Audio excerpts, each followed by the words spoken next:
तो hello everyone. तो आज की हमारे इस वीडियो का जो टॉपिक रहने वाला है that will be free radical. Alright, तो फ्री रेडिकल होता क्या है? फ्री रेडिकल भी क्या है हमारे पास? फ्री रेडिकल भी हमारे पास है एक टाइप का reaction intermediate. Reaction intermediate reaction intermediate क्या होता है मैंने पहले भी आपको बताया था। रिएक्शन इंटरमीडिएट वो होता है किसी भी रिएक्शन के बीच में बनने वाली स्पीसीज को हम क्या बोलते हैं? Reaction intermediate. और ये क्या होता है? बहुत ही ज्यादा शॉर्ट लिव्ड स्पीसीज होती है हमारे पास। फॉर एग्जाम्पल हमारे पास ए से कोई प्रोडक्ट बन रहा है बी। ए हमारे पास रिएक्टेंट है, बी हमारे पास प्रोडक्ट है। तो क्या ये रिएक्शन डायरेक्ट हो जाएगी? नहीं। क्या होगा? पहले ए बनेगा, ए से हमारे पास सी बनेगा और सी से हमारे पास क्या बनेगा? बी बनेगा। अब यहाँ पे जो ये सी है ना, ये हमारे पास होता है रिएक्शन इंटरमीडिएट। और ये क्या होता है? बहुत ही शॉर्ट लिव्ड स्पीसीज होती है। बहुत ही क्या होती है? शॉर्ट लिव्ड स्पीसीज होती है। बहुत ही शॉर्ट लिव्ड स्पीसीज होती है और इमीडिएटली कन्वर्ट हो जाती है हमारे प्रोडक्ट में। ठीक है, तो रिएक्शन इंटरमीडिएट क्या होता है? रिएक्शन के बीच में बनने वाली स्पीसीज को हम क्या बोलते हैं? Reaction intermediate. और ये क्या होती है? बहुत ही शॉर्ट लिव्ड स्पीसीज होती है। तो हमने देखा था कि हमारे पास जो है 6 टाइप के रिएक्शन इंटरमीडिएट होते हैं। कौन कौन से? कार्बोकटाइन, कार्बोकटाइन, कार्बेनाइन, फ्री रेडिकल, कार्बीन, नाइट्राइल और बेंजाइन। ठीक है, तो हमारे पास ये 6 टाइप की क्या होती है? रिएक्शन इंटरमीडिएट होती है, जिसमें से कार्बोकटाइन और कार्बेनाइन हम पढ़ चुके हैं। तो आज के इस वीडियो में हम देखेंगे फ्री रेडिकल रिएक्शन इंटरमीडिएट। ठीक है, तो सबसे पहले बात करते हैं कि हमारे पास फ्री रेडिकल है, इसकी फॉर्मेशन कैसे होती है, बनता कैसे है। देखो, मान लो ये हमारे पास है। अब मान लो, अब इन दोनों एटम की, कार्बन की और हाइड्रोजन की इलेक्ट्रोनेगेटिविटी में डिफरेंस क्या होता है? ऑलमोस्ट सेम होता है। तो क्या होगा? इस बॉन्ड, ये बॉन्ड जो 2 इलेक्ट्रॉन से मिलकर बनी है, अगर एक इलेक्ट्रॉन कार्बन ले जाए, एक इलेक्ट्रॉन हाइड्रोजन ले जाए, तो हमारे पास क्या होगा? हमारे पास बनेगी ये फ्री रेडिकल स्पीसीज। ये जो हमारे पास बनी है ना, देखो, एक इलेक्ट्रॉन कार्बन पे आ गया, एक इलेक्ट्रॉन हाइड्रोजन पे आ गया। अब ये जो स्पीसीज बनी है इसे हम बोलते हैं फ्री रेडिकल। ठीक है, और ये जो फ्री रेडिकल होता है ये हमारे पास कैसे बनता है? ये हमारे पास बनता है होमोलिटिक बॉन्ड फिजन से। होमोलिटिक बॉन्ड फिजन से क्या होता है? होमोलिटिक बॉन्ड फिजन कि ये जो बॉन्ड है वो इस तरह से टूटे कि इस बॉन्ड के दोनों इलेक्ट्रॉन क्या करें? आपस में शेयर करें। दोनों एटम क्या करें? इस बॉन्ड के दोनों इलेक्ट्रॉन को आपस में शेयर कर ले। जैसे कि ये बॉन्ड थी, इस पे 2 इलेक्ट्रॉन थे, एक एटम, एक कार्बन लेके एक इलेक्ट्रॉन, हाइड्रोजन लेके एक इलेक्ट्रॉन, तो हमारे पास क्या बनी? Free radical species. और इसको हम बोलते हैं homolytic bond fission. Heterolytic bond fission क्या होता है? मान लो हमारे पास ये स्पीसीज है। अब हम सब जानते हैं क्लोरीन क्या होता है? कार्बन से ज्यादा इलेक्ट्रोनेगेटिव होता है। तो ये बॉन्ड इस तरह से टूटेगी कि दोनों इलेक्ट्रॉन कौन ले जाएगा? हमारे पास क्लोरीन ले जाएगा और हमारे पास कार्बन पे आ जाएगा पॉजिटिव और रह जाएगा Cl नेगेटिव। तब हमारे पास फॉर्मेशन होती है कार्बोकटाइन की। वहीं हमारे पास कार्बोनाइन की फॉर्मेशन कब हो रही थी? मान लो ये जो वाई है ये कार्बन से लेस इलेक्ट्रोनेगेटिव है, तो ये बॉन्ड ऐसे टूटेगी, दोनों इलेक्ट्रॉन ले जाएगा कौन? कार्बन। तब हमारे पास फॉर्मेशन हो रही थी कार्बोनाइन की। है समझ में? तो कार्बोकैटायन की फॉर्मेशन कैसे हो रही थी? जब कार्बन के साथ उससे ज्यादा इलेक्ट्रोनेगेटिव एटम लगा हुआ था, तो हमारे पास फॉर्मेशन हुई थी कार्बोकैटायन की। जब कार्बन के साथ उससे लेस इलेक्ट्रोनेगेटिव एटम लगा हुआ था, तब फॉर्मेशन हुई थी कार्बोनाइन की। बट कार्बन के साथ ऐसा एटम लगा हुआ है जिसकी इलेक्ट्रोनेगेटिविटी ऑलमोस्ट क्या है? कार्बन से सेम है, तब हमारे पास होती है होमोलिटिक बॉन्ड फिजन। और क्या होता है? बॉन्ड के दोनों इलेक्ट्रॉन क्या करते हैं? दोनों एटम आपस में शेयर कर लेते हैं। एक कार्बन ले जाएगा, एक हाइड्रोजन ले जाएगा, तब हमारे पास फॉर्मेशन होगी फ्री रेडिकल। ऑलराइट, आए समझ में? तो फ्री रेडिकल बनती है हमारे पास होमोलिटिक बॉन्ड फिजन से। होमोलिटिक बॉन्ड फिजन से। ऑलराइट, आए समझ में इतना? नेक्स्ट, अगर हम इसकी नेमिंग की बात करें तो इसका नेम कैसे रहता है? तो इसका नेम कुछ इस तरह से रहता है। जैसे मान लो मेरे पास है ये वाला, तो ये हमारे पास क्या है? मिथाइल है, तो इसका नाम क्या रह जाएगा? Methyl free radical. Methyl free radical. अगर मेरे पास ये ऐसे होता तो इसका नाम क्या रह जाता? Ethyl free radical. Ethyl free radical. वही अगर मेरे पास होता है ये कुछ इस तरह से, तो इसको हम क्या बोल देते हैं? Propyl free radical. ठीक है, अब ये तो हो गया। अब बात करते हैं इसके कुछ कैरेक्टरिस्टिक्स की। कैरेक्टरिस्टिक्स की क्या है? जैसे फ्री रेडिकल हमारे पास कैसे होता है? फ्री रेडिकल होता है हमारे पास कुछ इस तरह। ठीक है, ये होता है हमारे पास फ्री रेडिकल। तो अब इसके अंदर कितने इलेक्ट्रॉन है? देखो, 1 2 3 4 5 6 और एक इलेक्ट्रॉन है। तो जो हमारे पास सॉरी फ्री रेडिकल है वो हमारे पास 7 इलेक्ट्रॉन स्पीसीज है। फ्री रेडिकल कैसी है? हमारे पास 7 इलेक्ट्रॉन स्पीसीज है। ठीक है, अब हम सब जानते हैं कि फ्री हमारे पास एटम में, आउटरमोस्ट शेल में 8 इलेक्ट्रॉन होने चाहिए। किसी भी स्पीसीज के आउटर मोस्ट शेल में 8 इलेक्ट्रॉन होने चाहिए, बस इसके इसके कितने हैं, 7 इलेक्ट्रॉन है। तो ये भी हमारे पास कैसी स्पीसीज है, ये हमारे पास इलेक्ट्रॉन डेफिशिएंट स्पीसीज, हमारे पास इलेक्ट्रॉन डेफिशिएंट स्पीसीज। ठीक है, ये क्या है हमारे पास, फ्री रेडिकल भी एक टाइप की इलेक्ट्रॉन डेफिशिएंट स्पीसीज की होती है, क्योंकि देखो इसके आउटर मोस्ट शेल में 7 इलेक्ट्रॉन है, होने कितने चाहिए 8, तो ये हमारे पास इलेक्ट्रॉन डेफिशिएंट स्पीसीज है। और इसकी एक खास बात ये है कि ये हमारे पास ओड इलेक्ट्रॉन, हमारे पास ओड इलेक्ट्रॉन्स है। जैसे हमने कार्बोकैटायन देखा, उसमें कार्बन में 6 इलेक्ट्रॉन थे, कार्बन आयन देता 8 इलेक्ट्रॉन थे, दोनों में इवन इवन इलेक्ट्रॉन थे ना, दोनों में इवन इलेक्ट्रॉन थे। जो एक फ्री रेडिकल ही होता है जिसमें क्या होता है हमारे पास, के आउटर मोस्ट शेल में हमारे पास ओड इलेक्ट्रॉन स्पीसीज रहते हैं। तो फ्री रेडिकल के आउटर मोस्ट शेल में 7 इलेक्ट्रॉन होते हैं, that is odd electron species. और ये हमारे पास इलेक्ट्रॉन डेफिशिएंट है, क्योंकि स्पीसीज के आउटर मोस्ट शेल में 8 होने चाहिए, इसमें कितने 7, तो that's odd, that is electron deficient species. अब इलेक्ट्रॉन डेफिशिएंट है तो क्या एक्ट करेगी, एज अ इलेक्ट्रोफाइल, या इलेक्ट्रोफाइल एक्ट करेगी, मींस इलेक्ट्रॉन लविंग स्पीसीज है, इलेक्ट्रोफाइल एक्ट करेगी। ठीक है, अब बात करते हैं इसके हाइब्रिडाइजेशन, अब बात करते हैं इसकी हाइब्रिडाइजेशन। तो इसकी जो हाइब्रिडाइजेशन होती है ना, वो दो होती है, इसकी हाइब्रिडाइजेशन sp2 भी हो सकती है और इसकी हाइब्रिडाइजेशन sp3 भी हो सकती है। sp2 होगी तो इसकी शेप क्या हो जाएगी, इसकी शेप हो जाएगी ट्राइगोनल प्लेनर, राइट। अगर इसकी हाइब्रिडाइजेशन होगी sp3 तो इसकी शेप हो जाएगी हमारे पास पिरामिडल। ठीक है, तो अब बात करते हैं कि फ्री रेडिकल की हाइब्रिडाइजेशन कब sp2 होगी और कब sp3 होगी। ठीक है, अगर मान लो हमारे पास अल्काइल फ्री रेडिकल दे रखी है, हमारे पास अगर अल्काइल फ्री रेडिकल दे रखा है, अल्काइल फ्री रेडिकल है तो उसकी शेप होगी sp2। बट वहीं अगर हमें दे रखा है इस टाइप के फ्री रेडिकल, जहाँ पे हमारे पास ये हेलोजन लगे हुए हैं, तब उसकी शेप होगी तब उसकी हाइब्रिडाइजेशन होगी sp3 और उसकी शेप रहेगी पिरामिडल। अब बात करते हैं ऐसा हुआ क्यों। देखो फ्री रेडिकल है, मान लो उसकी हाइब्रिडाइजेशन अल्काइल है, ठीक है, तो हमारे पास ये रहेगा, हमारे पास ये रहेगी और हमारे पास एक वेकेंट ऑर्बिटल रहेगा जिसमें एक ओड इलेक्ट्रॉन रहेगा। ठीक है, अब देखो ये तीनों कहाँ रहे होंगे, ये कार्बन और ये तीनों एटम कहाँ रहे होंगे, एक प्लेन में रहे होंगे। इनकी देखो क्या है ना, ट्राइगोनल प्लेनर है ना इसकी शेप। तो ये कार्बन और ये तीनों हाइड्रोजन कहाँ रहे होंगे, एक प्लेन में रहे होंगे, इसकी हाइब्रिडाइजेशन रही होगी sp2, अगर वो अल्काइल फ्री रेडिकल है। बट जैसे ही यहाँ पे क्या आया, हमने यहाँ पे लगा दिया क्लोरीन, हमने लगा दिया यहाँ पे क्लोरीन और यहाँ पे एक अनपेयर्ड इलेक्ट्रॉन प्रेजेंट है। अब क्लोरीन के पास भी क्या है, हमारे पास लोन पेयर ऑफ इलेक्ट्रॉन है, क्लोरीन के पास भी क्या है, लोन पेयर ऑफ इलेक्ट्रॉन है क्लोरीन के पास लोन पेयर ऑफ इलेक्ट्रॉन। अब क्या होगा, ये लोन पेयर ऑफ इलेक्ट्रॉन, ये जो ओड इलेक्ट्रॉन है इसके साथ क्या करेंगे, रिपल्शन होगी।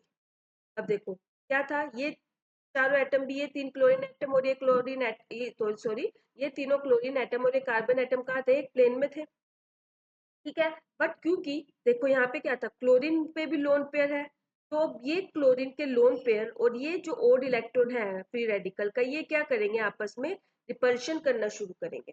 ये आपस में क्या करेंगे, रिपल्शन करेंगे, एक दूसरे को रिपेल करेंगे, जिससे कि होगा क्या, ये क्लोरीन क्या होगा, थोड़ा सा नीचे आना शुरू हो जाएगा, ये वाला क्लोरीन थोड़ा सा नीचे आना शुरू हो जाएगा, ये क्लोरीन थोड़ा सा नीचे आना शुरू हो जाएगा। क्यों, क्योंकि इन दोनों ने आपस में क्या शुरू कर दी, रिपल्शन शुरू कर दी, इन दोनों ने आपस में क्या शुरू कर दी, रिपल्शन शुरू कर दी, जिससे ये क्लोरीन थोड़ा नीचे नीचे आना शुरू हो जाएगा। नीचे नीचे आना शुरू हो गया तो इसकी शेप बन गई पिरामिडल, पिरामिडल। ये प्लेन से बाहर चले गए, पहले ये प्लेन में थे बट इनके बीच में हुई रिपल्शन, तो ये आ गए नीचे, मतलब प्लेन से बाहर चले गए, बिलो द प्लेन आ गए, तो इनकी शेप हो गई पिरामिडल और इनकी हाइब्रिडाइजेशन हो गई sp3।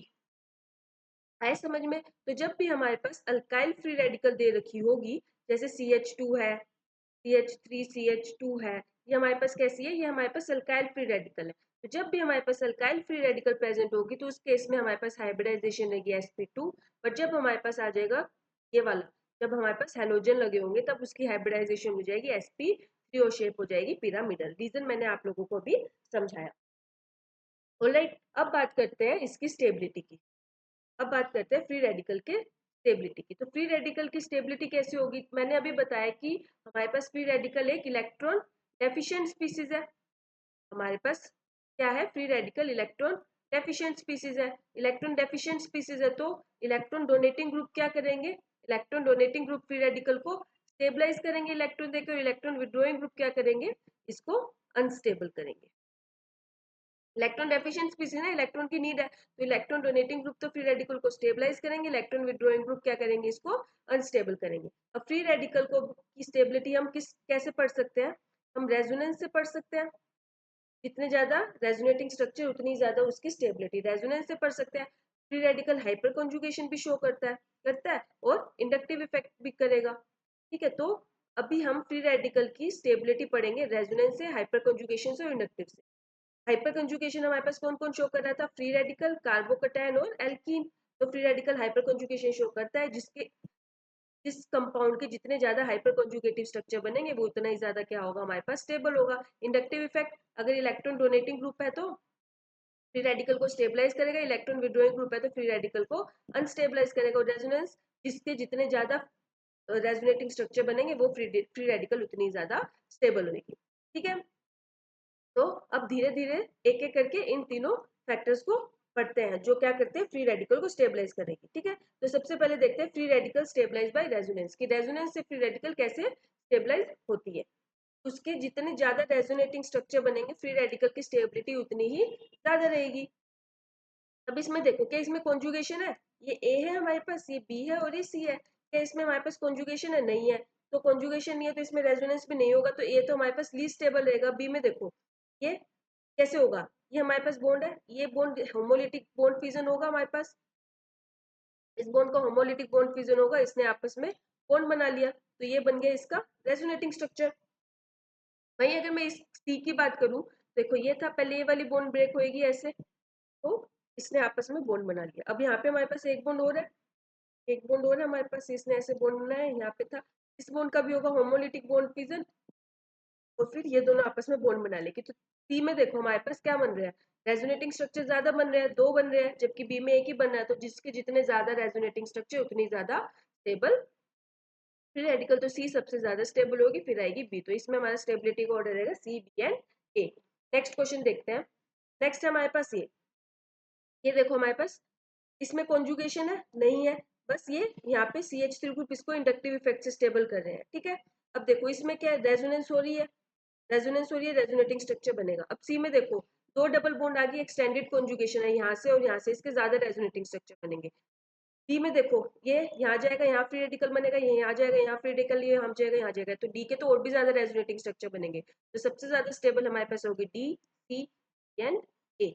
तो हमारा स्टेबिलिटी का ऑर्डर इसमें क्या रहेगा, D, C, B and A. Alright, next question देखते हैं। Next, free radical stabilise by hyperconjugation, hyperconjugation से फ्री रेडिकल कैसे स्टेबलाइज होगी, तो रेजोनेंस से समझ में आया कैसे स्टेबल होगी, जिसके जितने ज्यादा रेजोनेटिंग स्ट्रक्चर उतनी ही ज्यादा फ्री रेडिकल की स्टेबिलिटी। हाइपर कॉन्जुगेशन से कैसे स्टेबलाइज होंगे, जिसके जितने ज्यादा हाइपर कॉन्जुगेशन स्ट्रक्चर उतने ही ज्यादा स्टेबलाइज फ्री रेडिकल बनेगी। अब हाइपर कॉन्जुगेशन के लिए हमारे पास क्या होना चाहिए, अल्फा हाइड्रोजन। अब फ्री अल्फा हाइड्रोजन कैसे देखेंगे, फ्री रेडिकल के साथ वाला फ्री रेडिकल क्या, एडजेसेंट कार्बन क्या होगा हमारे पास, अल्फा कार्बन, और अल्फा कार्बन के साथ अटैच्ड हाइड्रोजन होंगे हमारे पास अल्फा हाइड्रोजन। तो अब देखो सी, ये फ्री रेडिकल है, इसके पास कोई अल्फा कार्बन है, नहीं है, अल्फा कार्बन नहीं है तो अल्फा हाइड्रोजन भी नहीं है, तो इसके जीरो हाइपर कॉन्जुगेटेड।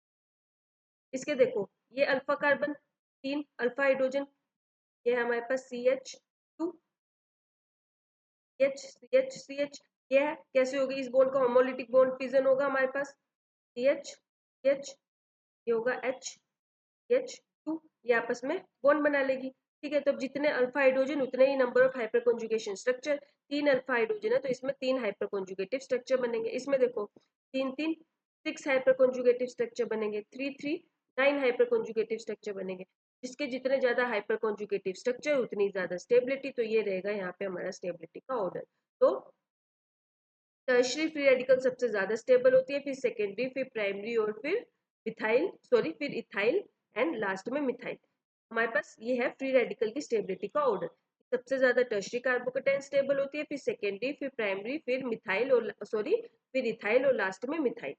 ऑलराइट, अब यही स्टेबिलिटी ऑर्डर था हमारे पास कार्बोकेटाइन का, सेम है, क्यों, क्योंकि कार्बोकेटाइन भी हमारे पास कैसी स्पीसीज थी, इलेक्ट्रॉन डेफिशिएंट स्पीसीज थी, और फ्री रेडिकल भी हमारे पास इलेक्ट्रॉन डेफिशिएंट स्पीसीज है, तो दोनों का स्टेबिलिटी ऑर्डर सेम है। वहीं कार्बन अनायन में हमने देखा था कि हमारे पास स्टेबिलिटी का ऑर्डर क्या था, कि सबसे ज्यादा स्टेबल थे हमारे पास मिथाइल कार्बोनाइन, फिर प्राइमरी, फिर सेकेंडरी और फिर टर्शरी।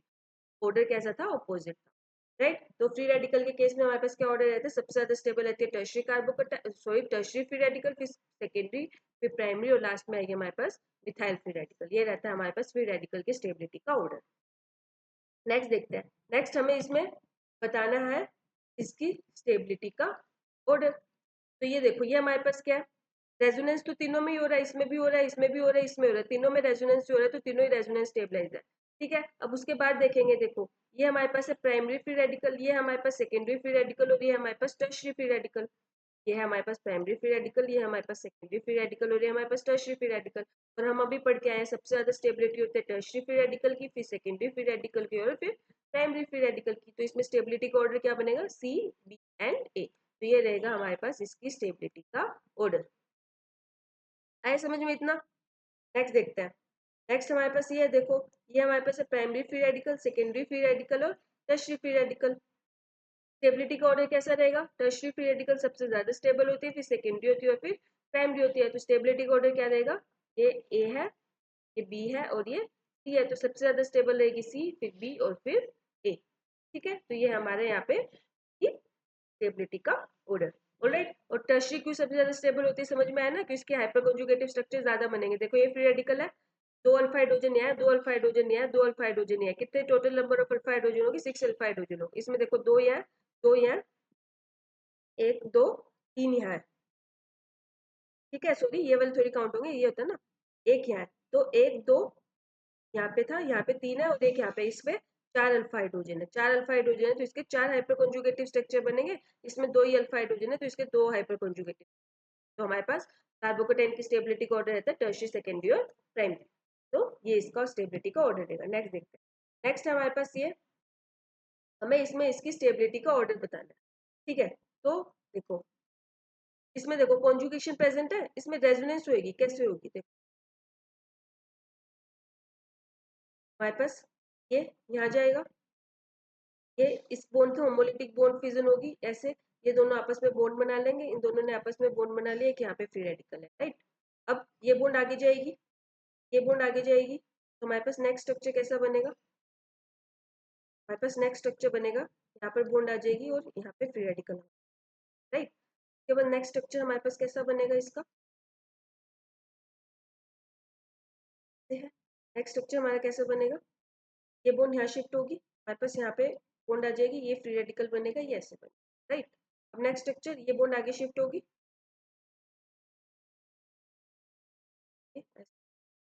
ये वाली बॉन्ड यहाँ शिफ्ट होगी, यहाँ पे था और यहाँ पे हमारे पास, तो देखो एक दो,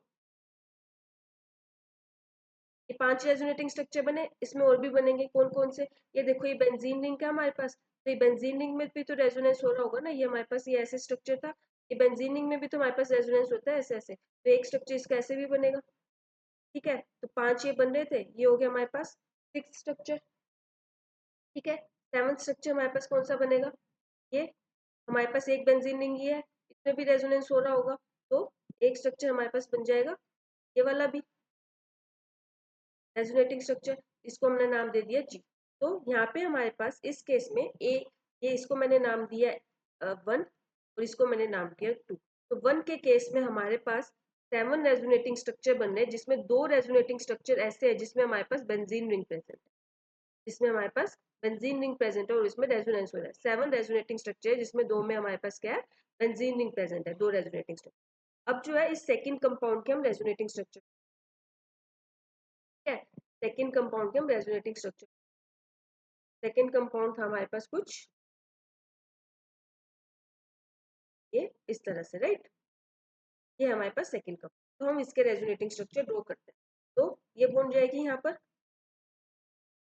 ऐसे है, ऐसे है, ये बन गई यहाँ पर, फिर रेडिकल बन जाएगा इधर, राइट। फिर नेक्स्ट में ये बन जाएगी यहाँ पर,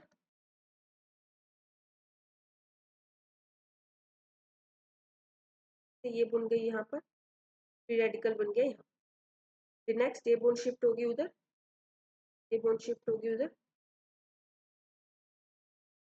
ये था यहाँ पर था, ये बोन शिफ्ट उधर यहाँ, ठीक है। नेक्स्ट क्या होगा, ये बोन शिफ्ट होगी यहाँ पर,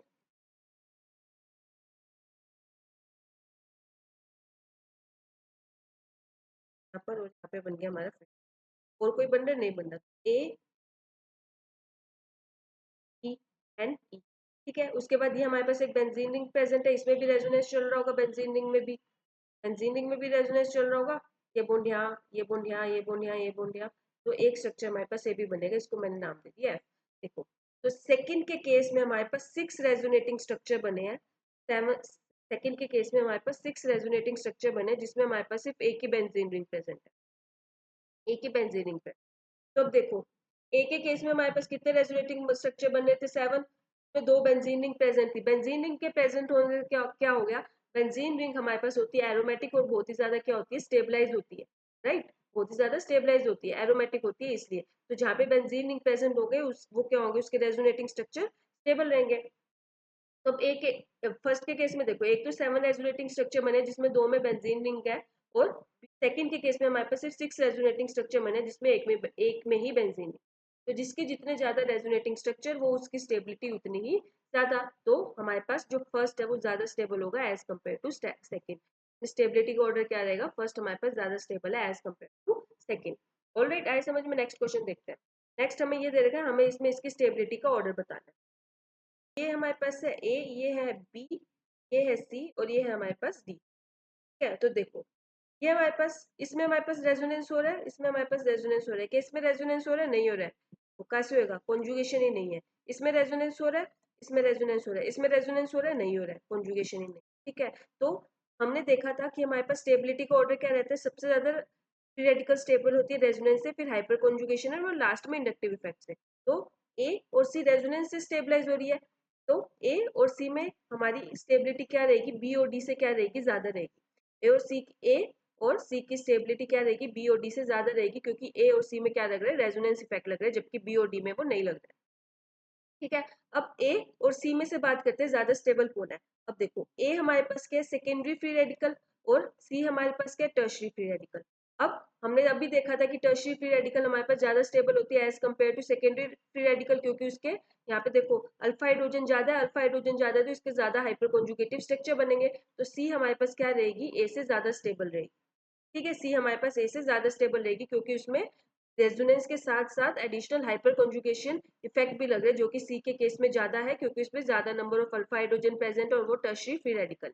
ठीक है, तो सी हमारे पास ए से ज्यादा स्टेबल होगी। अब बात करते हैं बी और डी की। अब बी देखो हमारे पास सेकेंडरी फ्री रेडिकल है, सी हमारे पास टर्शरी फ्री रेडिकल है। Tertiary free radical secondary free radical से ज्यादा स्टेबल होती है, तो पहले आएगा डी और लास्ट में आएगा बी। तो ये रहेगा हमारा इसमें स्टेबिलिटी का ऑर्डर। ऑलराइट, आए समझ में। तो ये हमारा स्टेबिलिटी का ऑर्डर। नेक्स्ट देखते हैं। नेक्स्ट हमें है, हमारे पास है ये, हमें इसमें इसकी स्टेबिलिटी का ऑर्डर बताना है। तो देखो, ए में हमारे पास हो रही है रेजोनेंस, ए में हमारे पास हो रही है रेजोनेंस, बी में हमारे पास देखो 3 अल्फा हाइड्रोजन बनेंगे, 3 अल्फा हाइड्रोजन है तो 3 हाइपर कॉन्जुगेटिव स्ट्रक्चर बनेंगे, प्लस CH3 क्या दे रहा होगा, इंडक्टिव इफेक्ट दे लगा रहा होगा। इसमें हमारे पास नो अल्फा हाइड्रोजन, तो जीरो हाइपर कॉन्जुगेटिव स्ट्रक्चर, और कोई इंडक्टिव इफेक्ट भी नहीं लग रहा है। ठीक है, तो रेजोनेंस से हमारे पास फ्री रेडिकल सबसे ज्यादा स्टेबल होती है, फिर हाइपर कॉन्जुगेशन से, फिर इंडक्टिव से। तो सबसे ज्यादा स्टेबल होगा हमारे पास ए, फिर बी और फिर सी। तो ये रहेगा हमारा इसमें स्टेबिलिटी का ऑर्डर। नेक्स्ट देखते हैं।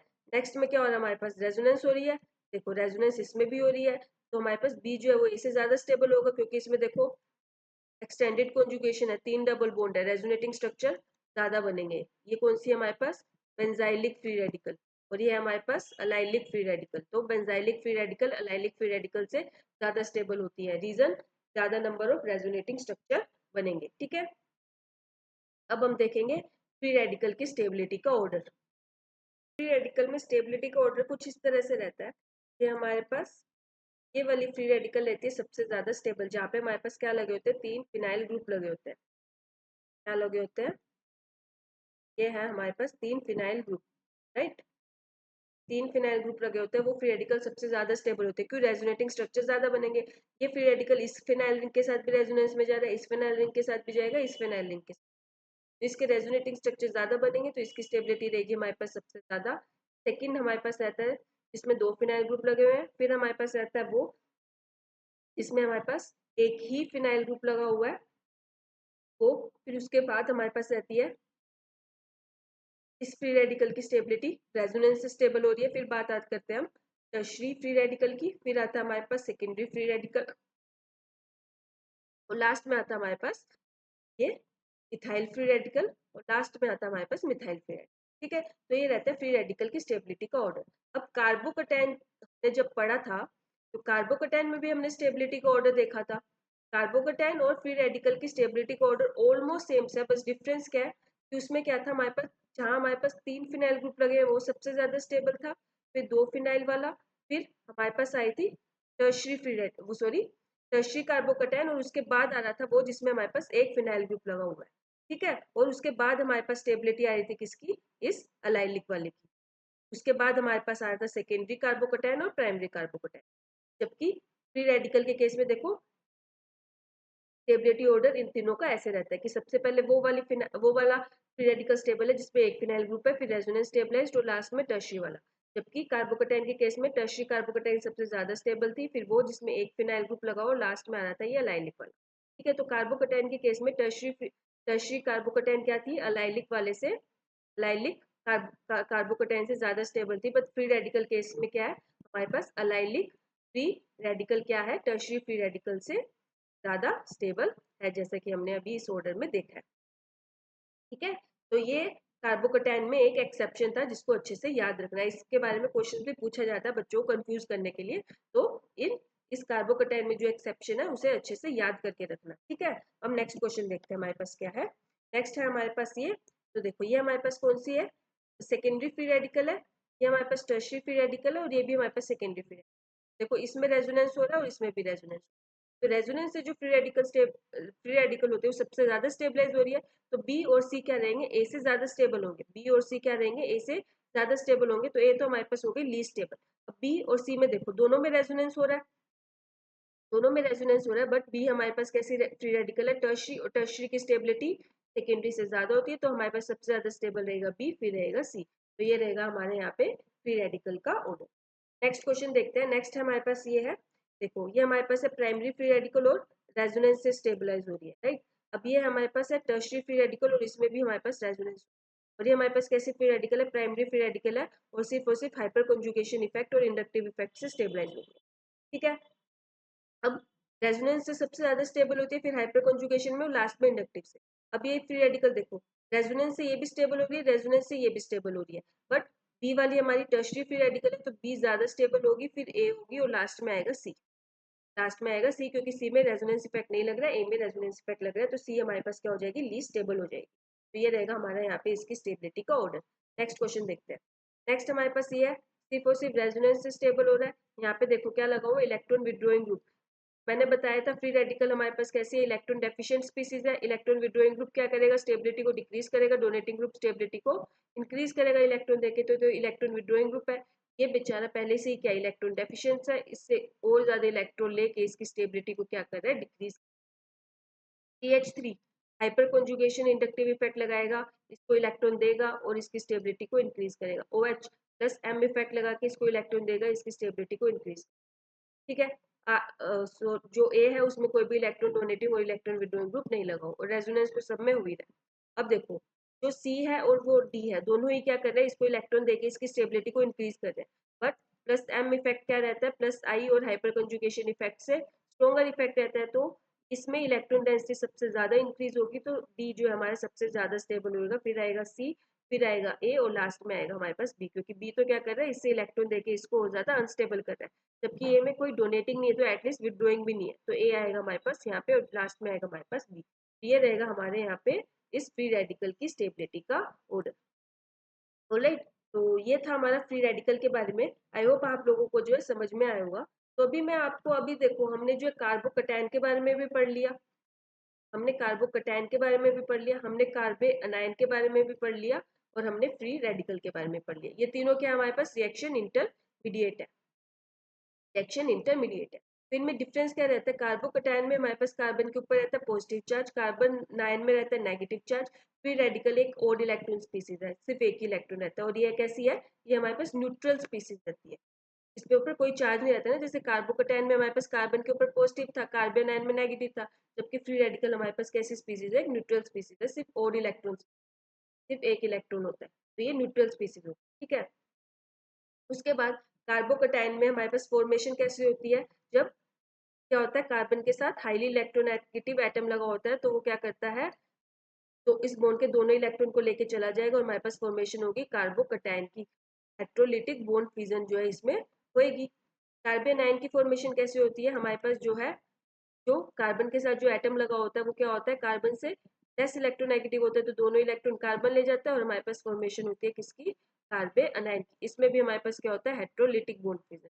जबकि फ्री रेडिकल में हमारे पास क्या होता है, दोनों कार्बन के साथ जो एटम लगा होता है उसकी इलेक्ट्रोनेगेटिविटी कार्बन के बराबर ही होती है, तो दोनों बॉन्ड के दोनों इलेक्ट्रॉन जो है वो दोनों एटम आपस में शेयर कर लेते हैं और हमारे पास बनती है एक ओड इलेक्ट्रॉन स्पीसीज। तो ये बनती है हमारे पास होमोलिटिक बॉन्ड फ्यूजन से। कार्बोकैटायन जो हमारे पास एक 6 इलेक्ट्रॉन स्पीसीज है, कार्बन 8 इलेक्ट्रॉन स्पीसीज है और फ्री रेडिकल 7 इलेक्ट्रॉन। अब कार्बोकैटायन क्या है, इलेक्ट्रॉन डेफिशिएंट है, 6 इलेक्ट्रॉन है, 8 इलेक्ट्रॉन होनी चाहिए, इलेक्ट्रॉन डेफिशिएंट है तो एक्ट करते हैं इलेक्ट्रोफाइल। कार्बन आयन हमारे पास क्या है, कार्बन आयन हमारे पास इलेक्ट्रॉन रिच स्पीसीज है। अब इलेक्ट्रॉन रिच स्पीसीज है तो ये होती है हमारे पास nucleophile, nucleus loving species, nucleophile. वहीं हमारे पास फ्री रेडिकल भी क्या है, इलेक्ट्रॉन डेफिशिएंट स्पीसीज है तो एक्ट करती है एज एन इलेक्ट्रोफाइल। ठीक है, अब बात करें हाइब्रिडाइजेशन की, तो कार्बोकैटायन की हाइब्रिडाइजेशन रहती है हमारे पास sp2 और शेप क्या रहेगी, ट्राइगोनल प्लेनर, राइट। वहीं जो कार्बन अनायन है उसकी हाइब्रिडाइजेशन हमारे पास रहती है sp3 और शेप कैसी रहती है, पिरामिडल शेप रहती है, पिरामिडल। उसके बाद जो फ्री रेडिकल है उसकी हमारे पास दो हाइब्रिडाइजेशन रहती है, एक रहती है sp2, एक रहती है sp3। अगर sp2 हाइब्रिडाइजेशन है तो उसकी शेप रहती है ट्राइगोनल प्लेनर, sp3 हाइब्रिडाइजेशन है तो शेप रहती है पिरामिडल। ठीक है, अब sp2 कब रहती है, जब हमारे पास होती है alkyl free radical CH3 free radical CH2 CH3 free radical, तब उसकी हाइब्रिडाइजेशन रहती है sp2 और शेप रहती है ट्राइगोनल प्लेनर। पिरामिडल कब रहती है, जब हमारे पास कार्बन के साथ लगे होते हैं हेलोजन एटम। क्यों रहती है, क्योंकि क्लोरीन के पास भी लोन पेयर ऑफ इलेक्ट्रॉन रहते हैं, ये इस ओड इलेक्ट्रॉन स्पीसीज को रिपेल करके इसको आउट ऑफ द प्लेन पहुंचा देते हैं, जिसकी वजह से इसकी शेप हो जाती है पिरामिडल और हाइब्रिडाइजेशन हो जाती है sp। ठीक है, अब कार्बोकैटायन कैसे स्टेबलाइज हो रही थी, कार्बोकैटायन में सबसे ज्यादा स्टेबिलिटी मिल रही थी इसको बैक बॉन्डिंग से, उसके बाद इसको मिल रही थी 3 सिग्मा रेजोनेंस से, फिर मिल रही थी एरोमेटिसिटी से, फिर 2 सिग्मा रेजोनेंस, फिर आ रहा था 1 सिग्मा रेजोनेंस, फिर आ रहा था रेजोनेंस, हाइपर कॉन्जुगेशन और इंडक्टिव इफेक्ट। क्योंकि ये क्या है, हमारे पास इलेक्ट्रॉन डेफिशिएंट स्पीसीज है, तो इलेक्ट्रॉन डोनेटिंग ग्रुप क्या कर रहे थे, इसको स्टेबलाइज कर रहे थे और इलेक्ट्रॉन विड्रॉइंग ग्रुप इसको अनस्टेबल कर रहे थे, राइट। कार्बन आयन में हमने स्टेबिलिटी कैसे देखी, सबसे ज्यादा स्टेबिलिटी थी एरोमेटिसिटी से, फिर रेजोनेंस से। अब क्योंकि कार्बन आयन में हाइपर कॉन्जुगेशन होता ही नहीं है तो आएगा इंडक्टिव इफेक्ट, तो हमने इसमें देखी थी इस तरीके से इसकी स्टेबिलिटी। अब क्योंकि कार्बन आयन में हमारे पास नेगेटिव चार्ज रहता है, इसको अपना नेगेटिव चार्ज खत्म करना है, तो इलेक्ट्रॉन विड्रॉइंग ग्रुप इसको क्या कर रहे थे, स्टेबल कर रहे थे, इलेक्ट्रॉन डोनेटिंग ग्रुप इसको अनस्टेबल कर रहे थे, राइट। अब फ्री रेडिकल में हमने इसकी स्टेबिलिटी कैसे कैसे पढ़ी, सबसे ज्यादा स्टेबल होते हैं रेजोनेंस से, फिर हाइपर कॉन्जुगेशन से और इंडक्टिव इफेक्ट। अब क्योंकि ये भी हमारे पास कैसे इलेक्ट्रॉन डेफिशिएंट स्पीसीज है, तो इलेक्ट्रॉन डोनेटिंग ग्रुप इसको क्या करते हैं, स्टेबल करते हैं और इलेक्ट्रॉन विड्रॉइंग ग्रुप क्या करते हैं, इसको अनस्टेबल करते हैं। ठीक है, अगर अब बात करें तो इसमें सबसे ज्यादा स्टेबिलिटी थी हमारे पास टर्शियरी कार्बोकैटायन की, फिर सेकेंडरी कार्बोकैटायन की, फिर प्राइमरी कार्बोकैटायन की और फिर मिथाइल कार्बोकैटायन। ये स्टेबिलिटी ऑर्डर हमने समझाया था हाइपर कंजुगेशन के अकॉर्डिंग पे और इंडक्टिव इफेक्ट के अकॉर्डिंग पे। हाइपर कंजुगेशन में जितने ज्यादा हाइपर कंजुगेटिव स्ट्रक्चर बनेंगे उसकी स्टेबिलिटी उतनी ही ज्यादा होगी। अब टर्शियरी कार्बोकैटायन में हमारे पास 9 अल्फा हाइड्रोजन निकल के आ रहे थे, तो मतलब 9 हाइपर कंजुगेटिव स्ट्रक्चर बन रहे थे, जिसकी वजह से टर्शियरी कार्बोकैटायन हमारे पास सबसे ज्यादा स्टेबल आया था, फिर सेकेंडरी, प्राइमरी, लास्ट में मिथाइल। वहीं अगर हम कार्बन आयन की बात करें तो सबसे ज्यादा स्टेबल थी हमारे पास मिथाइल कार्बन आयन, फिर प्राइमरी, फिर सेकेंडरी और फिर टर्शियरी। ऐसा क्यों होता है, टर्शियरी कार्बन आयन में क्या होगा, हमारे पास मिथाइल ग्रुप लगे होंगे, मिथाइल ग्रुप का होता है प्लस आई इफेक्ट। अब कार्बन के ऊपर ऑलरेडी से नेगेटिव चार्ज था, तो ये प्लस आई ग्रुप क्या कर रहे थे, इसको इलेक्ट्रॉन देके और ज्यादा क्या कर रहे थे, अनस्टेबल कर रहे थे।